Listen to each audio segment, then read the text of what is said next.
Good evening, everybody. You're very welcome here to join us, the Irish Dominicans Evangelization Office, where tonight we have a wonderful lecture by the great Dominican, if I may say so, Professor Eleonore Stump of St. Louis. Professor Stump is a renowned Thomist for many years, and just there for a few moments ago we were recounting common friends we have in our Dominican world. Just to say to you all that our talk tonight is on the problem of evil, and after Professor Stump's presentation there will be time for question and answers. So please put your questions into the YouTube feed, which is live, or you can email your questions at op.evangelization@gmail.com. So if you're not going to put your question into the live feed, email them to op.evangelization@gmail.com. I was recounting to Professor Stump, I've read her for many years. When I was doing my early years of theology, she was one of the few women talking on and lecturing on St. Thomas Aquinas.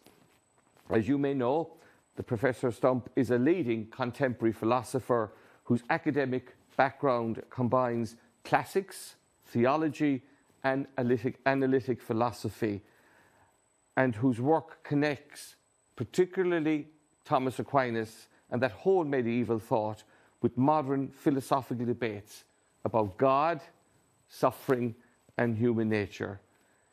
Professor Stump is the Robert J. Henle, S.J., Professor of Philosophy at St. Louis University, where she has taught since 1992. She's also Honorary Professor at Wuhan University and at the Logos Institute, St.Andrews, and she is Professional Fellow at Australian Catholic University. Any of us who've read her know her wonderful insights into philosophy and her ability to bring St. Thomas and our Catholic philosophy to life. So Professor Stump, you're very welcome, and we're so happy that you've agreed to join us here on this live feed for tonight. And I hand over to you tonight, Professor Stump, my fellow Dominican, on the problem of evil. Thank you for that very generous introduction.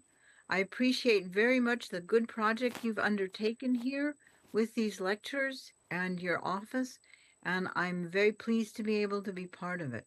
I'm glad to be part of your community for the time of the lecture, and I look forward to discussions with all of you in the Q&A session after the lecture. So today we are going to talk about the problem of suffering. And in these days where suffering is around us everywhere we look, it is an important and welcome topic. So I want to begin by saying that the disability rights movement has made us all conscious about our own attitudes towards suffering.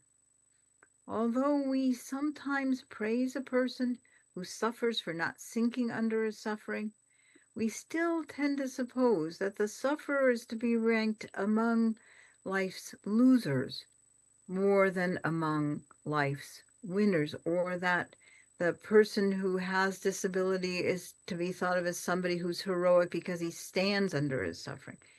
And in general, we're inclined to find perverse anything that values the suffering itself. But it's worth noticing that the current disability rights movement wants to call that whole attitude into question. The disability rights movement wants to celebrate what others have generally pitied or disrespected as the suffering of misfortune. It wants others to see that those with disabilities are not among life's losers or even among life's heroic overcomers of the tragic. Instead, the disability rights movement holds disability pride parades. Here is an excerpt from a text by Sarah Triano, who is the founder of the Chicago Disability Pride Parade. She says, "The sad sack, the brave overcomer, and the incapable are worn-out stereotypes the parade refutes by giving us a time and a space to celebrate ourselves as we are. First, we want to show the world the incredible joy that exists in our lives. We are part of the richness and diversity of this country and the world. The Pride Parade is an international celebration of our continued and continuing survival. We also, by marching in this parade, are giving the world a chance to express pride in us too. From the patristic period onwards, the Christian tradition has held a roughly analogous position, not as regards disability, but rather as regards suffering in general.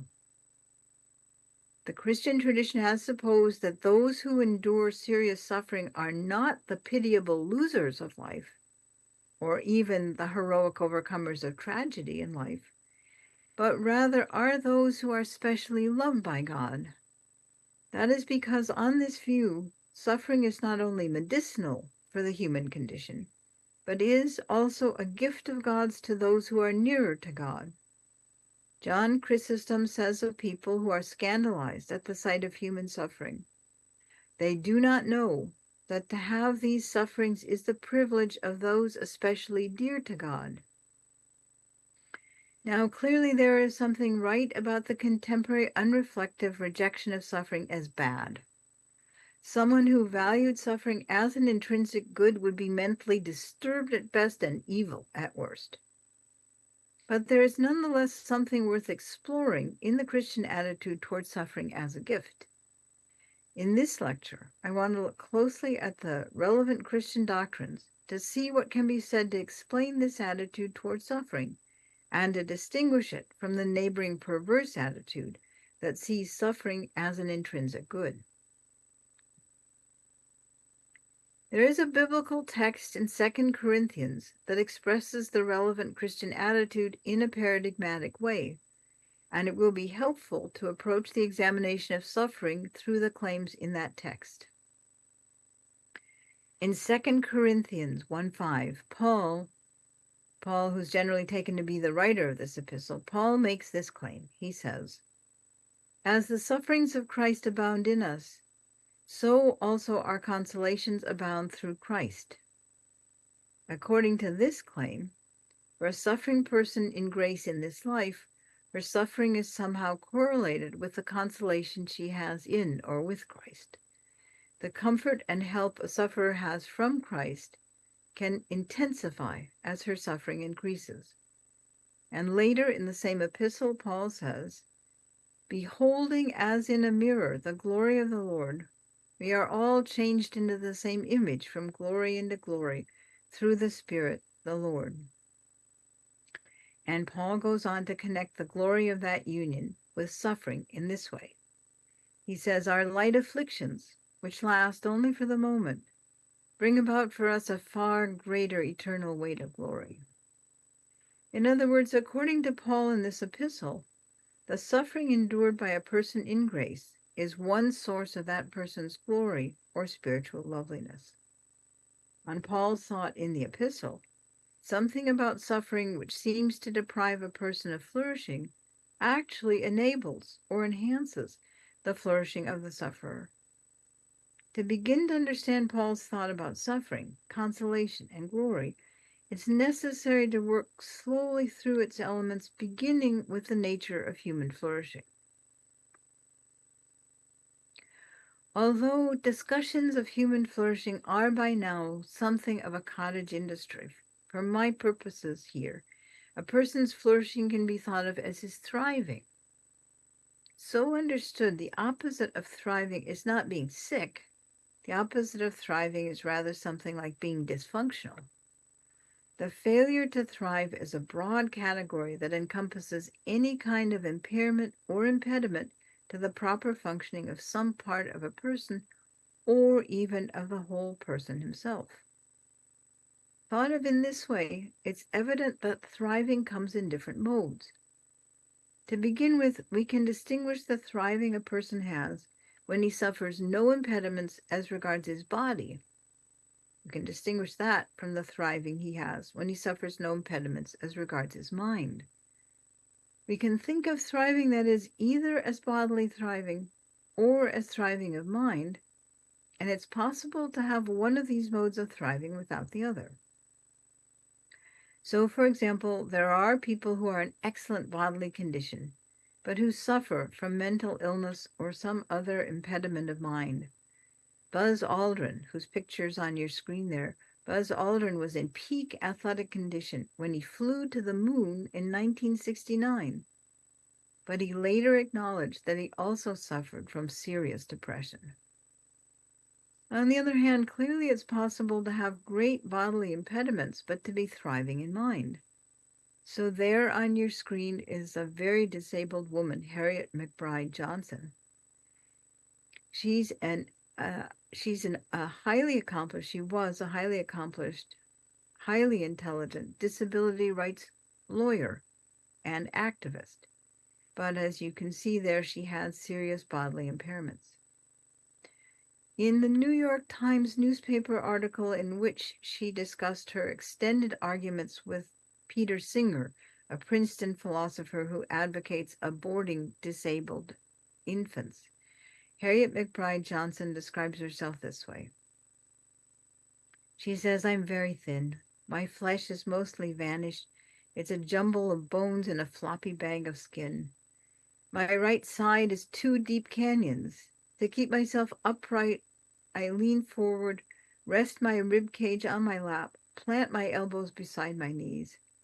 I am the first generation to survive to such decrepitude." So by her own description, Harriet McBride Johnson suffered from significant impediments as regards bodily thriving.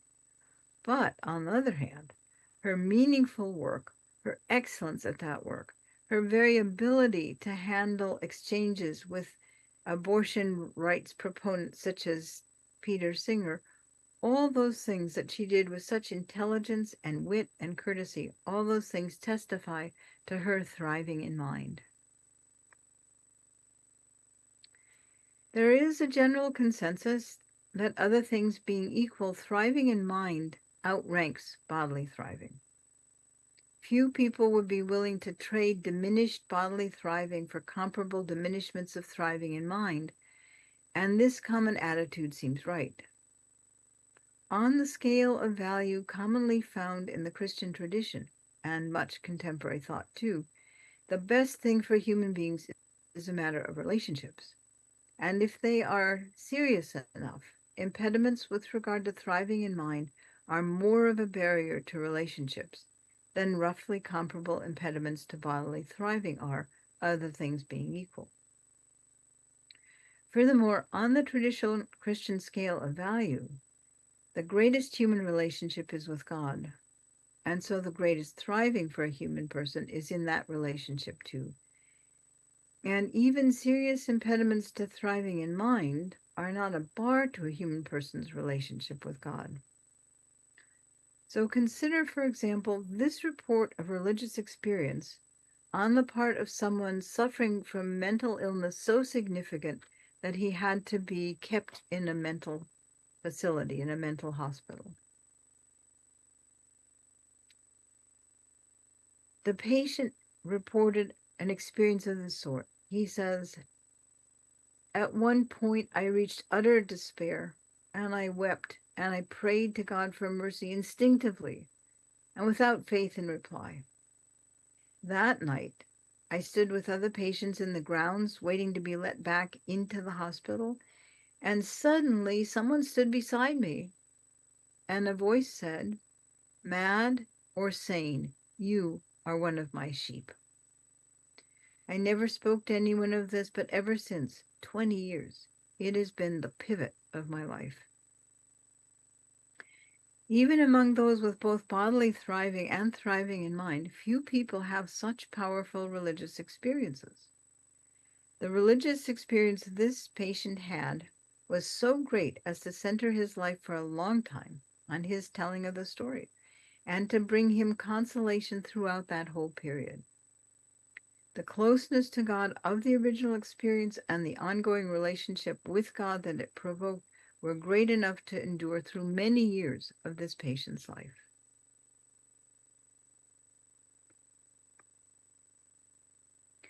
And so even for human beings with serious cognitive impairments, meaningful and fulfilling relationships of love are possible. The philosopher Eva Kate makes this point in a moving passage about her own daughter, and it's worth quoting that passage at length. Here's what she says. She says, philosophers have made much of the importance of rational capacities for the exercise of moral judgments and moral actions. But many have seriously understated the critical role other capacities play in our moral life, such as giving care and responding appropriately to care, empathy and fellow feeling, a sense of what is harmonious and loving, and a willingness to reciprocate giving and receiving kindness and love. Consider in this connection a young woman, she's talking about her own daughter, consider in this connection a young woman whose rational capacities are difficult to determine because she lacks speech, among other skills, but her capacity to enjoy life, to share joy through smiles and laughter, to embrace those who love and care for her, and to bring joy to all whose lives she touches, an individual who through her warmth, her serene and harmonious spirit, and her infectious love of life enriches the lives of others. Whether or not she would know what it means to determine her own good may be in doubt, but the good she brings into the world is not. You can see then that although other things being equal, serious impediments to thriving in mind are much more likely to undermine a person's flourishing than comparable impediments to bodily thriving are. Still, flourishing in loving personal relationship is nonetheless possible even with significant impediments to thriving in mind. Furthermore, as the example of the patient's religious experience illustrates, when God is one of the relata in the relationship, then even those things that might obstruct relationship between two human beings, such as major mental illness, even those things are not a bar to relationship with God. Manifestly, an omnipotent, omnipresent God could make relational contact with a human person challenged by serious impediments to thriving in mind, if only that person did not resist God's love and grace. What such considerations should help us recognize is that bodily thriving and thriving in mind do not exhaust the modes of thriving for human beings. A human person can have impediments to thriving of both body and mind, and yet that person can have thriving as a human person.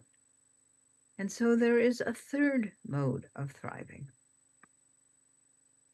Harriet Tubman seems to me a good example of this third mode of thriving.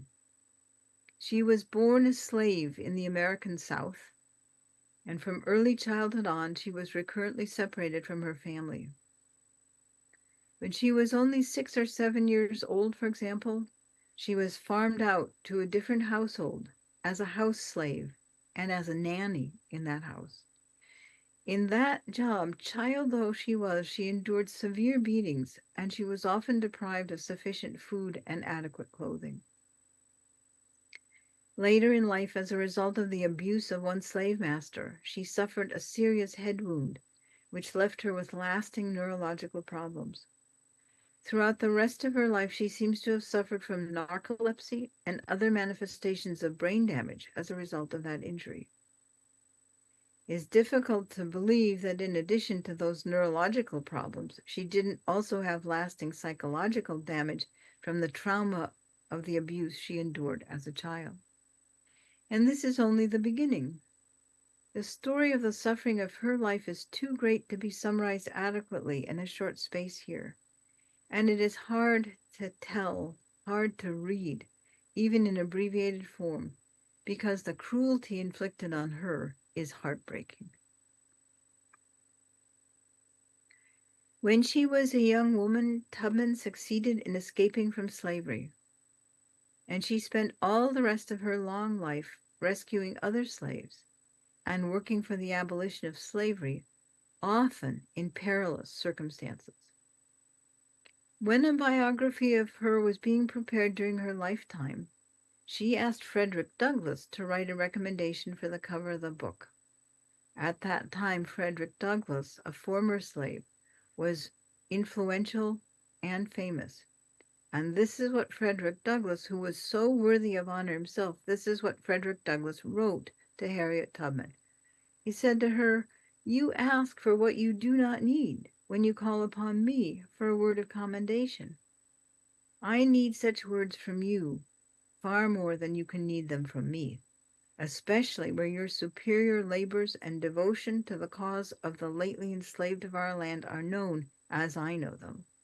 I know of no one who has willingly encountered more perils and hardships to serve our enslaved people than you have." The great honor in which Harriet Tubman was and is so rightly held now by so many people, me included, bears witness to her thriving as a human being. She is not a bent or a broken or an otherwise failing specimen of the human species. On the contrary, she is a shining example of humanity. And we do not honor her out of compassion as someone who heroically overcame the tragic circumstances of her life.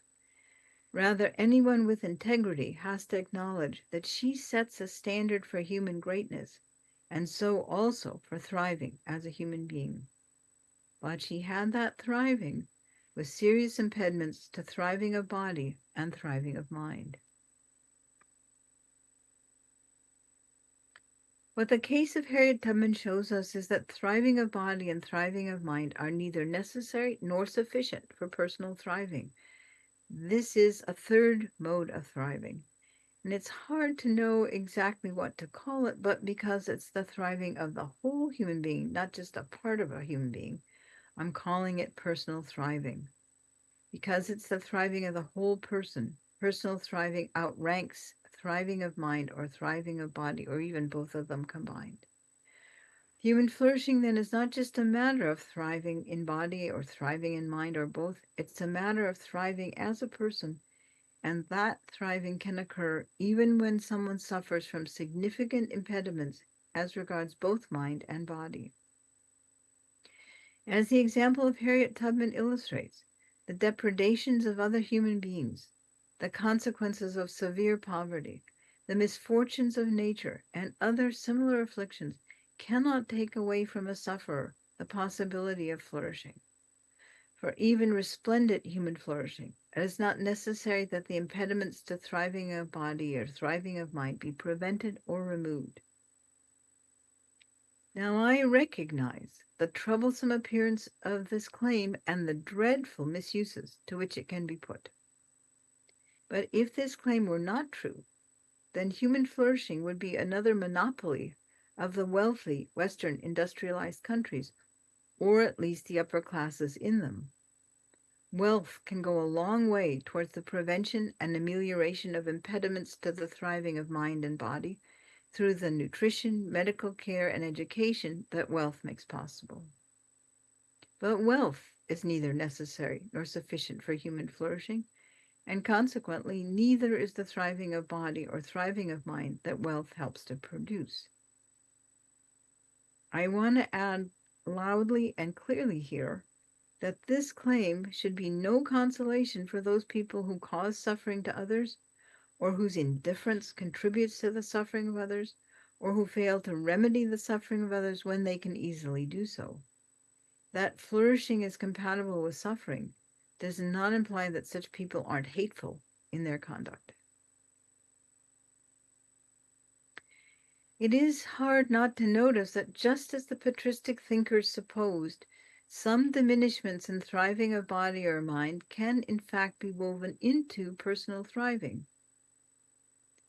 That is, the bodily or mental diminishments in thriving can in fact contribute to personal thriving, not because they constitute challenges that a person overcomes, but rather because those very diminishments are themselves part of that person's thriving.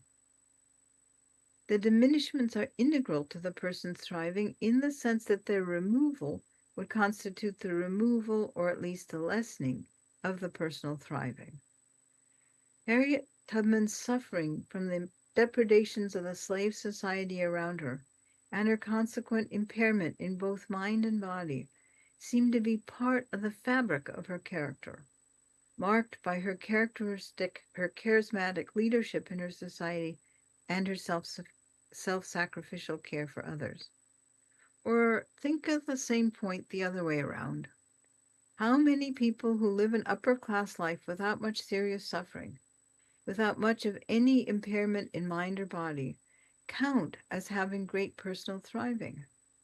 How many people in a life of ease, with little tribulation, seem to be an example of human flourishing that others would love to be like?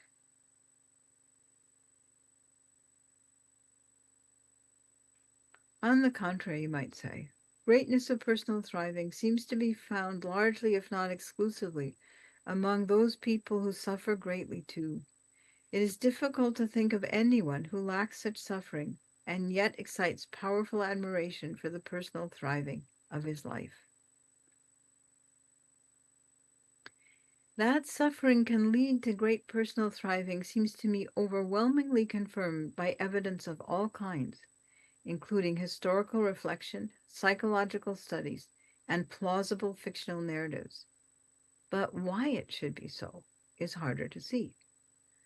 On the scale of value for flourishing which is maintained in Orthodox Christian theology and which is widely held even by those who don't accept that theology, human flourishing has relationships of love at its heart.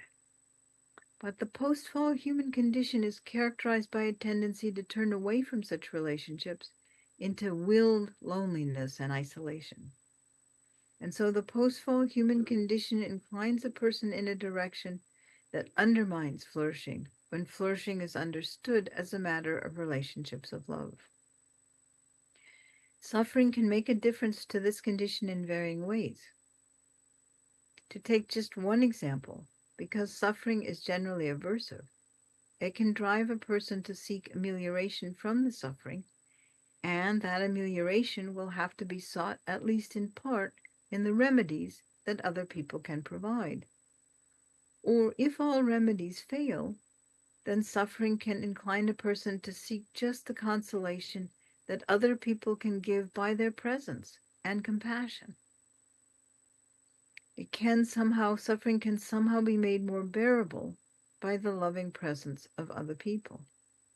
So for one reason or another, then suffering can break in on a person's inwardness and isolation. The aversiveness of suffering can fuel a person's willingness to seek connection with other people. And in fact, it's also widely recognized that in suffering, a person is likely to turn to God, even if this turning comes with anger or complaint, as it does in Job's case. It's common to find religious belief and religious experience among those in deep distress. It's less common to find true religiosity, true faith among those at ease. For Harriet Tubman, God was always present to her and engaged with her. One of her biographers describes an experience that was typical for her. It occurred at the time in her life when she was first contemplating returning to slave territory to rescue other slaves. The biographer wrote this about Harriet Tubman. The biographer said, "She had great fears about her future course of action, and she confided to me, 'The Lord told me to do this.' And I said, 'Oh, Lord, I can't. Don't ask me. Take somebody else.'" But, the biographer says, Tubman also reported that God spoke directly to her. "It's you I want, Harriet Tubman." As this and other stories from Tubman's life illustrate, suffering is part of an ongoing process in a person's life in which flourishing can develop and increase. The correlation between suffering and flourishing depends on relationships of love, and those relationships are dynamic, not static, even where relationship with God is concerned. It's part of traditional Christian theology that God will give grace to anyone who doesn't refuse it. But clearly a process of this sort will expand rapidly if it's continued. That's because the grace given enables a person to ameliorate her own inner fragmentation and so to be more willing to be open to love and goodness. And that increased openness on her part will be met with more grace that grows her in goodness, thereby resulting in more grace given, and so on and so on. Insofar as suffering opens a person to love and deepens her in closeness to God and others, it is an element in that growth. And certainly what makes Harriet Tubman exemplary for us increased in her throughout her life.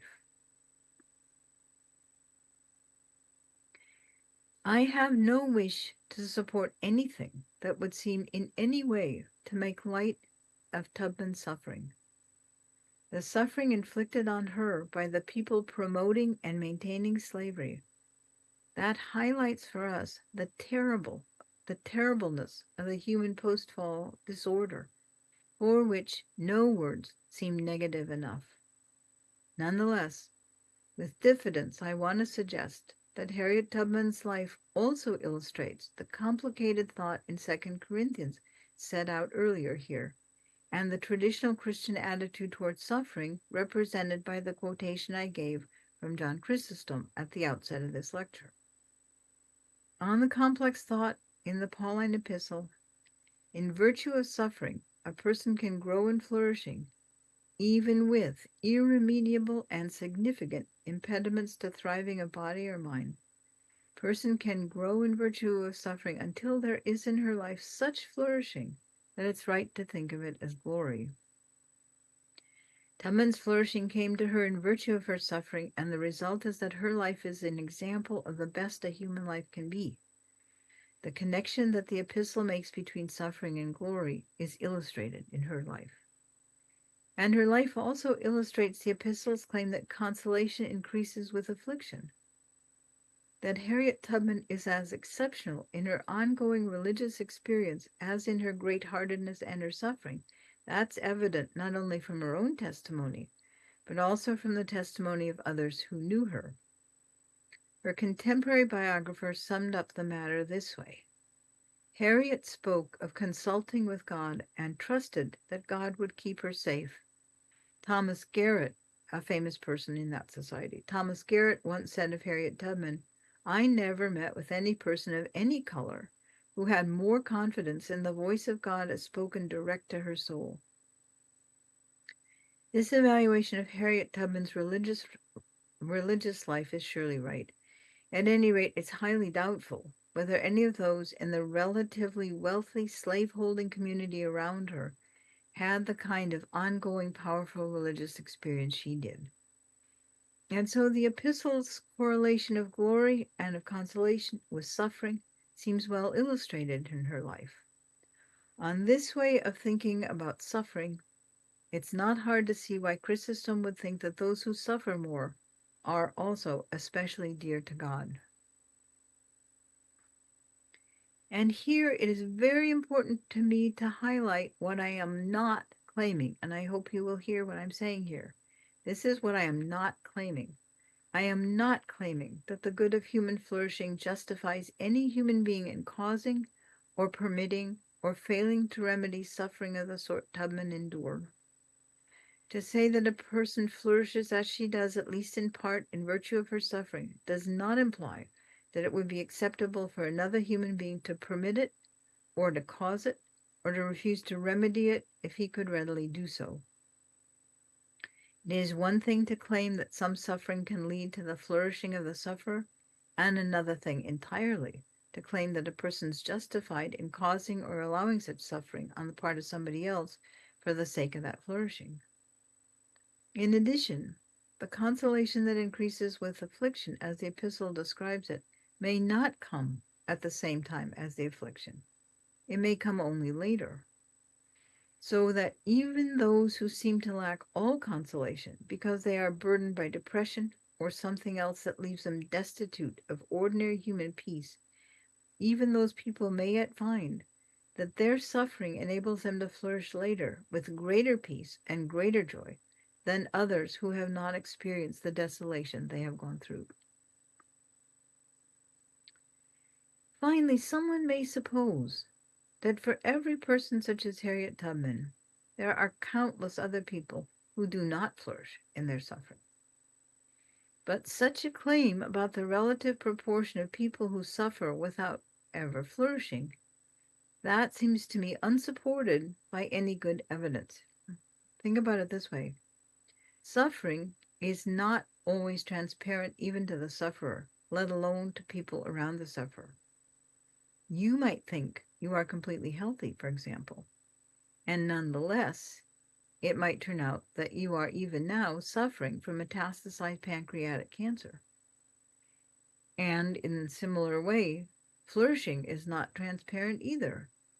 The lab might have sent you somebody else's test results by accident, and so you might think with great distress that you have tuberculosis, when in fact you're completely healthy. They sent the lab results to the wrong person. So in this respect, consider Sophie Scholl. She lived during the Nazi times in Munich, Germany, and she attempted to protest the Nazi evils of her time, but she was caught.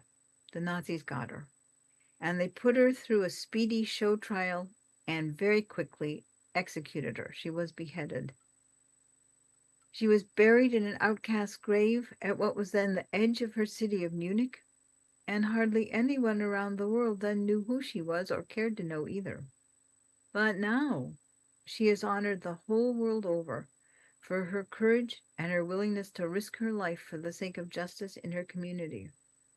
If you look her up on Wikipedia, you will find endless praise of her.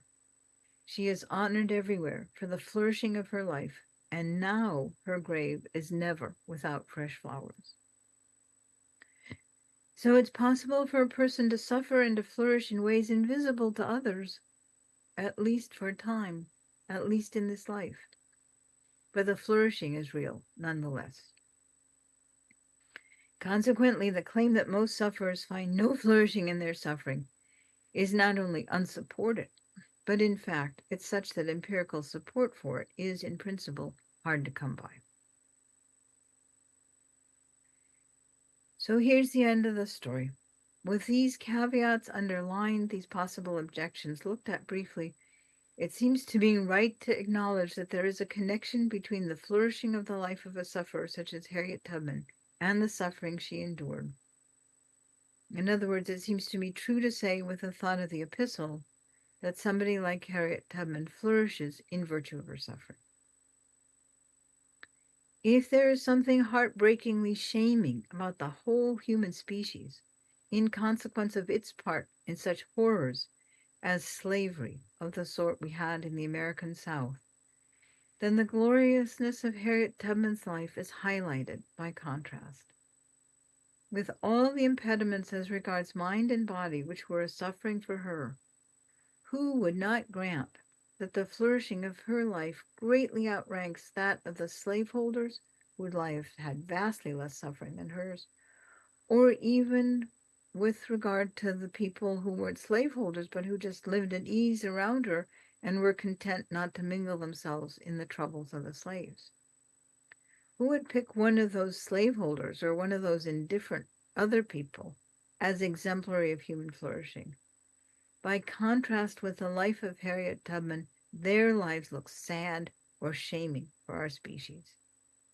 And if, like the slave-holding people or the uninterested non-slave-holding people, Harriet Tubman had just lived a life of relative wealth and comfort, it seems unlikely that she would have become the woman we now are honored to honor.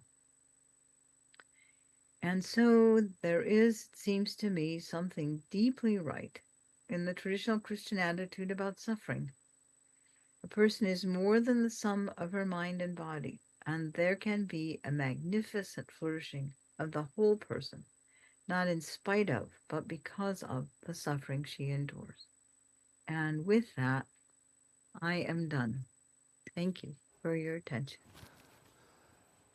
Well, Professor Stump, thank you very much for this very thought-provoking moment of prayer almost, I'll be honest with you. I found myself going into prayer mode, listening to you, presenting us with those very real, live questions, and as always wonderful, true, real, live people. I just want to say, as we get our thoughts together for us here at the Evangelization Office with the Irish Dominicans, not to forget that our next conference will actually be in person here in Dublin on May the 23rd, with Dr. Scott Hand, and he will be with us. Professor, there's questions are coming in from all over the country here in Ireland. I have one here from Joan from Limerick, and what she says is, how can we be sure that we're not using religion because we can't face the reality of the suffering? You can never know for sure. But then guess what? You can't know for sure that there is an external world around you. You can't know for sure that your senses aren't deceiving you. You can't know for sure that you are the child of your mother because she said so. There are so many things that make a human life human and worthwhile that you can't know for sure. If you want to wait till you can know for sure whether your senses are reliable and what they report to you about the world around you, you will die in your bed and never get out. Your choice is either this. Your choice is either this: to be willing to trust, to accept the risk of trusting, to trust love and to trust goodness, or to die in your loneliness. Those are your options. And when you think about it that way, it's clear that an insistence on being sure has got something of obstinacy, something of pride about it. And those things never make a life go better. Michael here from Dublin says he's surprised that as a philosopher you were using religion to help us to understand flourishing in the face of suffering. Well, you know, as a philosopher, I'll make use of anything that helps me understand truth and goodness. I'll make use of physics, I'll make use of chemistry, I'll make use of neurobiology, and I'll make use of theology. It's one world in which we live, and each of us is one person. We're made up of the basic elementary particles of physics, and we give birth to babies whom we love. And between birthing babies whom we love and figuring out how we're made as science teaches us are all the complicated things there are to learn about our world and ourselves. Take anything you can get, learn it, and use it, and grow an understanding of the world and yourself with it. That's what I would say. That's philosophy for you. That's philosophy. I'm not going to disagree with you. But maybe a sort of odd, in addition to that question, you know, about using anything, I have a question here from Joseph, again in Dublin, and he wants to know, does Buddhism have some true insights on suffering? I'm pausing because I'm trying to think of the right way to answer this question. Mm-hmm. This question can be a question that goes sort of like this. Would I, as a Christian, be better off learning a lot of stuff from Buddhism? And I would say, in the ordinary case, no. If you're Chinese, of course, that's very different. Our example for how to think about this particular issue, the example is given us by Matteo Ricci, the great Jesuit missionary to China. So Matteo Ricci had to face this question in a really dramatic way. On the one hand, if Matteo Ricci said, Buddhism has nothing to teach us, Confucianism has nothing to teach us, then you have to think his whole religion is false, because his religion says that there is a God who is love itself and who loves everything he's made, and everything he's made includes the Chinese. So if Buddhism has nothing to teach us, Confucianism has nothing to teach us, then there isn't a loving God, and Christianity is false. On the other hand, if Buddhism and Confucianism are just as useful, just as right, just as helpful as Christianity, then it's really hard to know what Matteo Ricci was doing in China. He sacrificed his entire life to bring Christianity to the Chinese. It took him 3 years to get from Lisbon to any place in China. That's how long the trip was. And many people on that trip died of sicknesses. And once he got to China, he knew he would never see his family and friends again. There was no going back. He gave his whole life to this. And why? If Buddhism and Confucianism are just exactly as good as Christianity, what's the point? So what Matteo Ricci said is this: God loves the Chinese and has given them powerful aids to coming close to him and loving him. But they're powerful aids for the Chinese. And he has brought the people of China together with the people of the West so that the insights that are there into God and God's goodness already in Buddhism and Confucianism, that those insights can be developed, can be made more clear, can be added to. So there is power in Confucianism, for example. There's a great deal to be learned from it, a great beauty in it. But that is the case does not mean that if you're already within the Christian tradition, you would be better off learning something from Confucianism. That's not what it. Very interesting. That's true. You can definitely see the philosopher coming out in you, Professor. I have to be wonderfully joyous in saying that. Professor, a question here.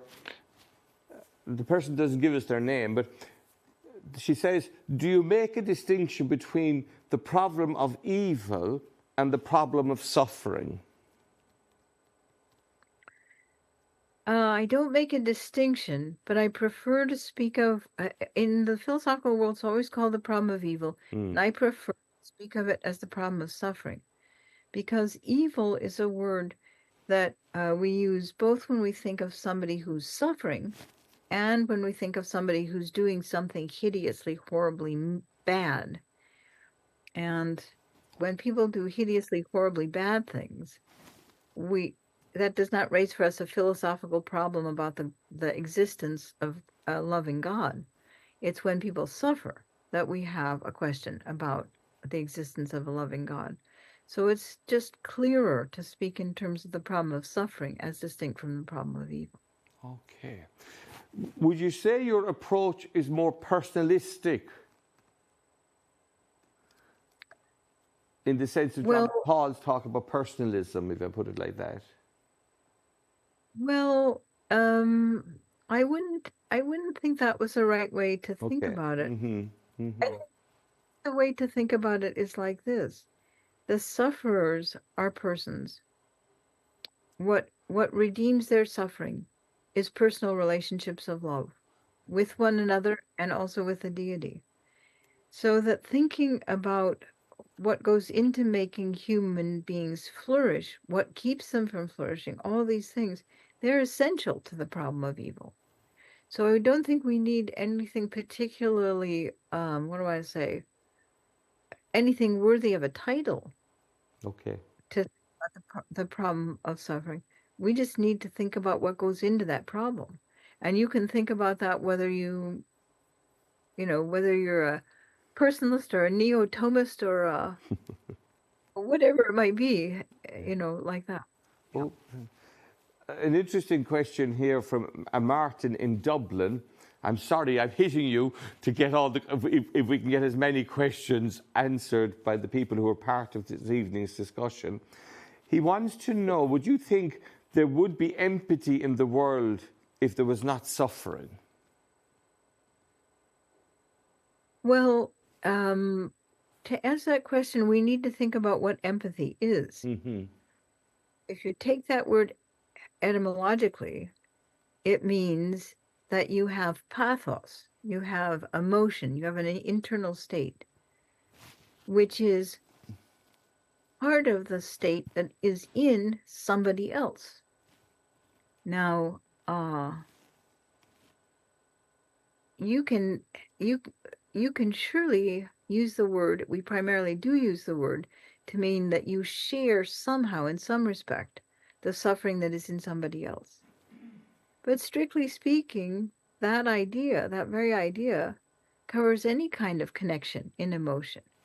When I see you laugh, Father Provincial, then I laugh a little also. I share in the joy of your laughter, and it brings some consolation, some comfort, some pleasure to me. So that without any doubt, we are built to share psyches, to we are built to be united in love. And empathy is one of those capacities that we have for being united in love with people who are suffering or with people who are laughing and joyful. And that being built for union in love, we would have that, in my opinion, more and better if we were not also post-fall human creatures. Beautiful. There's a question here, and I have a sneaking suspicion it might have come from a Dominican, might even be one of the brethren, I don't know.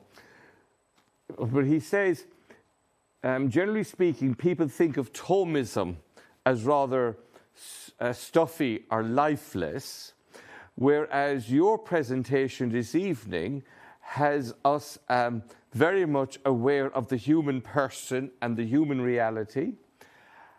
And is this brought on by your study of St. Thomas? Or because, as I think he's trying to have us understand how your Thomism or your study of St. Thomas helps you in your humanity. I think that's what he's trying to communicate. Well, I'm grateful for that question because it means something to me to answer it. So there are various kinds of Thomism in the world. One kind of Thomism works sort of like a club with passwords. So we read the first part of the Summa, and we learn the words, and we say them to one another, and we congratulate ourselves on how very Thomistic we are and how much more we know than other people. And in my view, this is worthless. This is really worthless, and it's certainly not Thomism. If you want to know who Aquinas is, then you have to read more than the first part of the Summa. So here's the thing to think about. It's an important thing for the person asking the question to think about. What does Aquinas himself say about the Summa? He says it's his introductory textbook for beginners. Okay, now you may think to yourself, wow, what kind of beginners did he have? But you need to ask yourself this question. What did he think his advanced works were? And I'll tell you the answer. He thought they were his biblical commentaries. And why am I sure of it? Because the introductory textbook of the Summa is what he wrote himself. The biblical texts are what God wrote. And in thinking about what God wrote and trying to understand it, you have something much greater than you have in an introductory textbook. If you look at Aquinas' biblical commentaries, you will be blown away by the juiciness of this man that you think of as dry. If you look at his commentary on the Gospel of John and look at Augustine's commentary on the Gospel of John, what you will quickly discover is the more human, the more juicy, the more passionate one is Aquinas. So, for example, when Aquinas looks at the text in which Christ says, I am the vine and you are the branches, Aquinas says, why does Christ compare himself to a vine that bears grapes that we use for making wine? Why? And Aquinas says, because his love is a sweet wine that makes us drunk inside with love. And I'm thinking, does that strike you as dry? I mean, yeah, not at all. And that's him. That's definitely him. If you want to know him especially well, you can go to his poetry. You can go to his poetry. His poetry is beautiful. It's human. It reaches out in love, for love. It's marvelous. I completely agree with you. I mean, the stodgy Thomas is not Thomas at all, actually. So I thank you very much, Professor, for sharing your love of Thomas with us, and the Thomas who is alive, and not just in questions and answers. I have a question here, Professor, from Paddy, and he asks, saintly pathways in the midst of suffering seems to be the exception rather than the rule. How would you? Well, yeah, I'm not sure if it's a question or is it almost a call for light? yeah, no, it's a great remark. It's a great comment. All these questions have been terrific. I hope that your community will understand. I think these are wonderful questions, for sure. I'm glad to have them. And for this one in particular, I would say, I mean, this particular comment strikes me as funny, and here's why. Saintliness does not seem to be the rule anywhere. What are we? What are we? Look at the world around you today. What do you see when you look at the world around you? It seems to me, if you're paying attention, you ought to be absolutely floored by the evil that human beings are eager to commit everywhere. Everywhere. It's not one people, it's not one country, it's not one anything, it's everywhere. And so saintliness, you might say, is in very, very short supply. And I would say, if you're looking for anywhere in our society, in our world, in our countries, where are you going to find something not that's saintly, but just that doesn't make your heart depressed with the ugliness of its evil? Where are you going to find that? And guess what? It's not going to be among the wealthy who are at ease. That is not where you're going to find it. And that's the point. That's the point. Can I ask you a question for myself, if I may? Professor, there was a line you used this evening, and it really is resonating with me. If I'm correct, you said, human flourishing has relationships of love at its heart. Yeah. I mean, that to me is is the gospel to some extent, and it brings us into the very nature of God himself. Would you like to say something about relationships or relationship? Well, you get me started that way, and good luck to getting me to stop. So here, understand, what do we have as one of the very first lines in the biblical text? That God made human beings in God's image. And on the Christian tradition, there is one God, only one God, but that God is three persons. And each of those persons, on the unbelievably complicated metaphysics that grounds Christian theology, each of those persons is a subsistent relation. If you are made in the image of God, then you are made like God in being, as Aristotle thought, an individual substance of a rational nature. That's right. But guess what? What else is the case is that you are made in the image of three persons engaged in union of loving relation and joy. That's what you're also made in the image of. And therefore, you are fulfilled in that image, in being joined to God in loving union, in being joined with other people in loving union, in a kind of metaphysically limited, smaller way that imitates the union among the three persons of love. So we participate in God's nature in being in the image of God, but we also participate in God's nature in being united with each other and united with God in relationship of love. That's what we are made to be. That's what our creation has produced in producing us. That's what I would say. Yes, I think you bring us to the very heart of what we're about, Professor. And if I might say something to you, listening to you and looking at you, you make your philosophy even more interesting. It's anything but deadly on a piece of paper. And I think you're a living proof of the goodness that is open to us all if we take our studies seriously.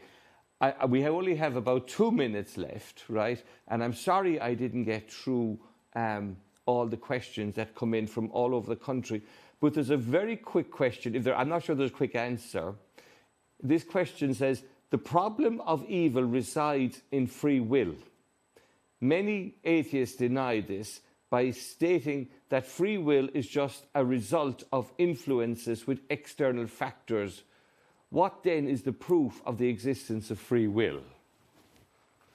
There is no proof of the existence of free will any more than there's a proof of the existence of the external world. There is a limit to what can be proved in life. But without any doubt whatsoever, Every one of us accepts that there is free will, and here's how I know it. If I steal your computer, you're going to complain bitterly. You are not going to say, well, it was the causal influences started by the Big Bang that brought about this causally determined act on your part, and if it was causally determined act on your part, you certainly can't be punished for it. Nobody acts like that. Everybody assumes you got free will. But I would say if you really have to have something like proof, the best proof is to have a baby.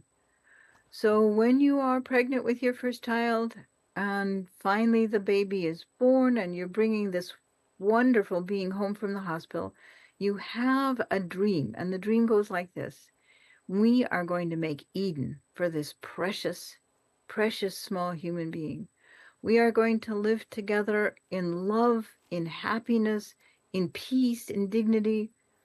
And what you will discover almost immediately is that your dream is hopeless and that the snake in your Garden of Eden is the baby, because there's nothing like a little human to teach you what free will is. So here's one of my very favorite stories. We are sitting at the dinner table and the little 2-year-old, my grandson Johnny, he has his favorite food, pizza. And he's sitting with all the people who love him round the table, glad to be with him. And his poor mother says to him, Johnny, if you throw your pizza on the floor one more time, if you hit your little sister one more time, dinner is over for you and you are going to your room and you can just stay there. And he looks his mother in the eye, throws his pizza on the floor and smacks his sister, whereupon he is hauled off screaming to his room with no dinner. Now, what do you think? Think that was causally determined by the Big Bang or by his upbringing or anything? That's him. That's just a little malefactor. That's him. And that's how we know we've got free will. We raise the children and we discover that we don't causally condition them to be exactly what we want them to be. They causally condition us to try to figure out what to do with them. That's how it works. Well, I can tell you, Professor, Johnny is very lucky to have you for his grandmother. I can tell you, because I'm sure you're supporting him the whole way and living his dream. Professor, may I thank you on behalf of all of us for giving of your time and your excellence and your deep humanity, which I would like to think is thanks to your study of St. Thomas and reality around about you. It has been a delight to listen to you and to meet you after all these years. And before we sign off, I just want to say thanks to all our listeners this evening. I'm sorry for those whose questions I didn't get around to, but just to remind you again, we will be meeting again in person at the Dominican Evangelization Conference with Scott Hand in the Dublin Convention Centre on Saturday the 23rd of May, and you can book early. Don't forget to book early at www.dominicans.ie. See you in Dublin. Again, Professor, thank you. Thank you for hosting me. Thank you for inviting me to this wonderful session. Thank you for each of those of you who contributed a question. The questions were all just terrific, and I was glad to have them. So I'm grateful that the technology also worked well. Thank God. Grateful in case it didn't. And I hope that your next meeting together with your community is fruitful for you also. So thank you very much. Professor, it was a total delight. Just as a glass of wine on a Friday night during Lent, as the vine and the Lord. Very kind. Not at all. God bless you. Thank you very much. God bless you. Bye. Ciao, ciao. Thank you. Ciao, ciao. Bye. God bless.